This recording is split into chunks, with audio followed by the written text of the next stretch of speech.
ನಮಸ್ಕಾರ ರೀ. ಬಿಸಿ ಬಿಸಿ ಜೋಳದ ರೊಟ್ಟಿಗೆ ಇವತ್ತು ಹಾಗಲಕಾಯಿ ಪಲ್ಯ ಮಾಡೋದಂತ ತೋರಿಸ್ತೇನೆ.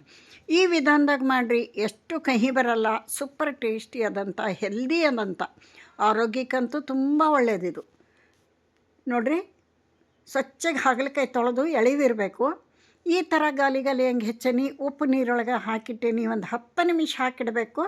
ಇದನ್ನು ಬಲ್ತಿದ್ರೆ ಬೀಜ ತೆಗೀರಿ, ಇಲ್ಲ ಅಂದರೆ ಎಳಿವಿದ್ರೆ ಹಂಗೆ ಹಾಕಿರಿ. ಇವನ್ನೆಲ್ಲ ನೀರಿಂದ ಸಪ್ರೇಟ್ ಮಾಡಿಕೊಂಡು ಚೆಂದಾಗಿ ಹುರಿಬೇಕು. ಬಿಸಿ ರೊಟ್ಟಿಗೆ ನೋಡಿರಿ, ಈ ಹಾಗಲಕಾಯಿ ಪಲ್ಯ ಇದ್ರೆ ಒಂದು ರೊಟ್ಟಿ ಜಾಸ್ತಿ ಹೋಗ್ತತಿ. ಕಹಿ ಆಗ್ತತಿ ಅಂತ ತಿನ್ನಂಗಿಲ್ಲ ಕೆಲವರು. ಈ ವಿಧಾನದಾಗ ಮಾಡಿರಿ, ಎಷ್ಟು ಕಹಿ ಆಗಲ್ಲ. ಈ ಬಲ್ತದ್ವೆಲ್ಲ ಬೀಜ ತೆಗಿತೀನಿ, ಎಳಿವು ಹಂಗೆ ಹಾಕ್ತೀನಿ.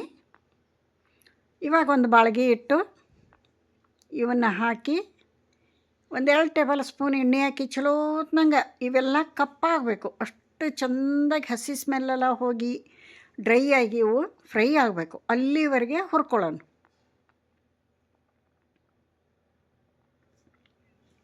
ಚಲೋ ಹುರಿಯೋದ್ರಿಂದನ ಕಹಿ ಆಗಲ್ಲ ಪಲ್ಯ.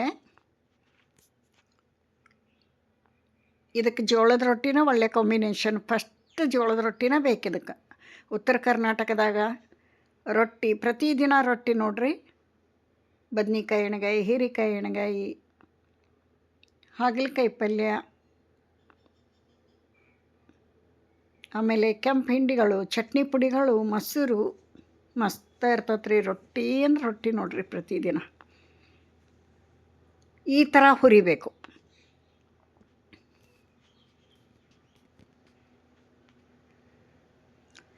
ನೋಡಿರಿ, ಇದನ್ನು ಒಗ್ಗರಣೆ ಹಾಕೋಣ. ಈಗ ಇದಕ್ಕೆ ಹುರಿದಿದ್ದಾಯಿತು, ಒಗ್ಗರಣೆ ಹಾಕೋಣ. 1 ಟೇಬಲ್ ಸ್ಪೂನ್ ಎಣ್ಣೆ ಹಾಕಿ ಸಾಸಿವೆ ಹಾಕೋಣ. ಸಾಸಿವೆ ಚಟಗುಡ್ಲಿ. ಇದಕ್ಕೊಂದು ಸ್ವಲ್ಪ ಈರುಳ್ಳಿ ಜಾಸ್ತಿ ಬೇಕು. 2 ದೊಡ್ಡ ಈರುಳ್ಳಿ ಹಾಕ್ತೀನಿ. 2 ದೊಡ್ಡ ಈರುಳ್ಳಿ ಹೆಚ್ಚಿಕೊಂಡು ಹಾಕೋಣಂತ.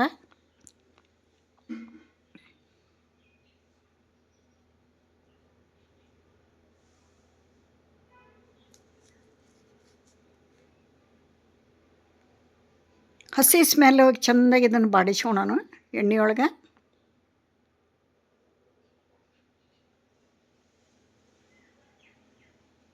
ಇವಾಗ ಹುರಿದಿಟ್ಕೊಂಡಂಥ ಈ ಹಾಗಲಕಾಯಿ ಪೀಸ್ಗಳನ್ನು ಹಾಕೋಣ.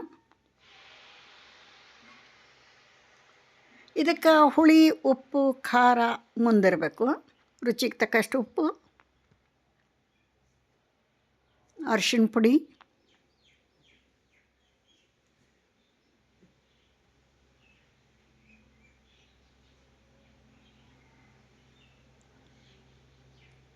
ಖಾರ ಪುಡಿ,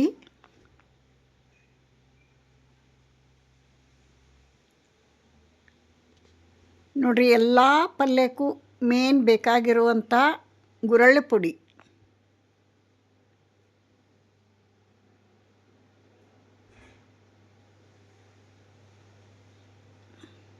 ಆನಂತರ ಪಲ್ಯ ಪುಡಿ ಅಂದ್ರೆ ನಿಮಗೆ ಗೊತ್ತಿರ್ತತಿ.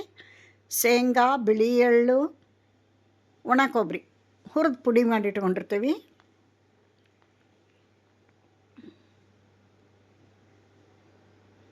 ಇದನ್ನು ಚೆಂದ ಮಿಕ್ಸ್ ಮಾಡೋಣ.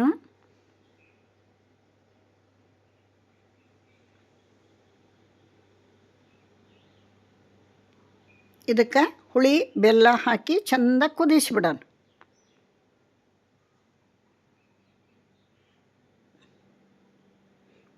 ಹುಣಸೆಹಣ್ಣು, ಬೆಲ್ಲ ಅವಶ್ಯ ಇದಕ್ಕೆ ಹಾಕಲೇಬೇಕು. ನೋಡಿರಿ, ಹುಣಸೆಹಣ್ಣಿನ ರಸ, ಬೆಲ್ಲ ಹಾಕಿ ಚೆಂದಾಗಿ ಪ್ಲೇಟ್ ಮುಚ್ಚಿ ಕುದಿಸೋಣ. ಈ ಥರ ಪಲ್ಯ ಮಾಡಿರಿ, ಕಹಿ ಬರಲ್ಲ.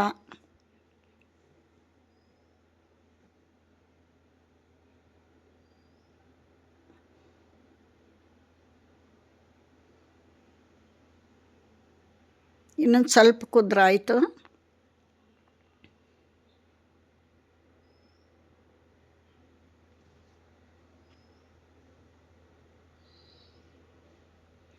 ಈ ಥರ ಪಲ್ಯ ಮಾಡಿದಾಗ ನೋಡ್ರಿ ಏನು ಸೂಪರ್ ಆಗೈತಿ. ಬರೀ ಬಾಯಿಲೆ ತಿನ್ನಂಗಾಗೈತಿ ನೋಡ್ರಿ. ಅಷ್ಟೊಂದು ರುಚಿಕಟ್ಟಾಗೈತಿ, ಮಸ್ತಾಗೈತಿ. ಕಹಿ ಎಷ್ಟು ಬಂದಿಲ್ಲ. ನೀವು ಟ್ರೈ ಮಾಡಿರಿ ಒಂದು ಸಲ ಈ ವಿಧಾನದಾಗ. ಯಾರಾದರೂ ಹೊಸಬ್ರು ನೋಡ್ತಿದ್ರೆ ಪ್ಲೀಸ್ ಸಬ್ಸ್ಕ್ರೈಬ್ ಮಾಡ್ಕೊಂಡು ವಿಡಿಯೋ ನೋಡಿರಿ. ಇಲ್ಲಿಗೆ ವಿಡಿಯೋನ ಮುಗಿಸ್ತೀನಿ. ಮತ್ತೊಂದು ರೆಸಿಪಿಯೊಂದಿಗೆ ಸಿಗ್ತೀನಿ. ನಮಸ್ಕಾರ.